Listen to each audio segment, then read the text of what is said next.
உடல் சோர்வை போக்க சமச்சீர் உணவு, போதுமான தூக்கம், நீரிழப்பை தவிர்ப்பது, மன அழுத்தத்தை குறைப்பது மற்றும் வைட்டமின் குறைபாடுகளை சரிசெய்வது அவசியம். சோர்வுக்கான காரணங்கள் பல இருக்கலாம். எனவே சரியான காரணத்தை கண்டறிய மருத்துவரை அணுகுவது முக்கியம். வாழ்க்கை முறை காரணங்கள்: தூக்க பிரச்சினைகள். போதுமான அளவு அல்லது தரமான தூக்கம் இல்லாதது சோர்வை ஏற்படுத்தும்.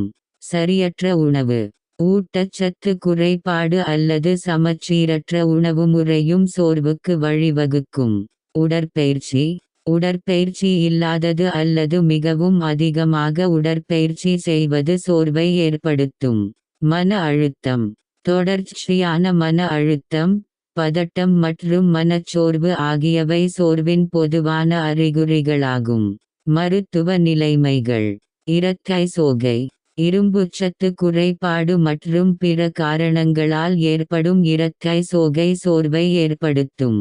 நீரிழிவு நோய், இரட்டை சர்க்கரை அளவுகளில் ஏற்படும் ஏற்றத்தாழ்வுகள் சோர்வை ஏற்படுத்தும்.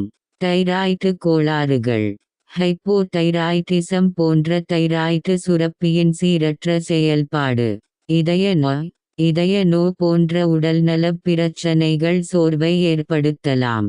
தொற்றுகள்: சில வகையான தொற்றுகளும் சோர்வு உணர்வை ஏற்படுத்தலாம். நாள்பட்ட நோய்கள்: நீடித்த சோர்வு என்பது நாள்பட்ட நோய்களின் அறிகுறியாகவும் இருக்கலாம். எப்போது மருத்துவரை அணுக வேண்டும்? சோர்வு நீண்ட நாட்களாக, 6 மாதங்களுக்கு மேல் தொடர்ந்தால், சோர்வுடன் மற்ற கடுமையான அறிகுறிகளும் தென்பட்டால், வாழ்க்கை முறை மாற்றங்கள் மற்றும் ஓய்வு எடுத்தும் சோர்வு குறையவில்லை என்றால், மருத்துவரை அணுகி காரணத்தை கண்டறிவது அவசியம்.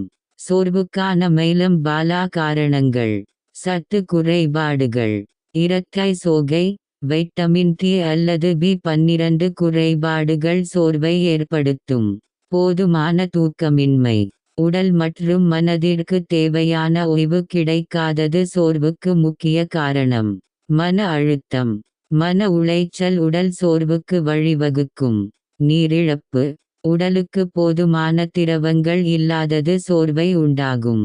சமச்சீரற்ற உணவு, சத்தான உணவுகளை தவிர்த்து, பதப்படுத்தப்பட்ட உணவுகளை அதிகமாக உட்கொள்வது சோர்வை அதிகரிக்கும். சோர்வை போக்க வழிமுறைகள்: ஊட்டச்சத்து மிக்க உணவு, முழு தானியங்கள், பழங்கள், காய்கறிகள் போன்ற சத்தான உணவுகளை உட்கொள்ளுங்கள். சமச்சீர் வாழ்க்கை முறை, ஆரோக்கியமான உணவுடன் போதுமான உடற்பயிற்சி மற்றும் மன அழுத்தத்தை குறைக்கும் நடவடிக்கைகளை மேற்கொள்ளுங்கள். நீர் அருந்துதல், உடல் வறண்டு போகாமல் இருக்க போதுமான அளவு தண்ணீர் குடியுங்கள். போதுமான ஓய்வு, தினமும் போதுமான நேரம் தூங்குவதை உறுதி செய்யுங்கள். நன்றி, வணக்கம்.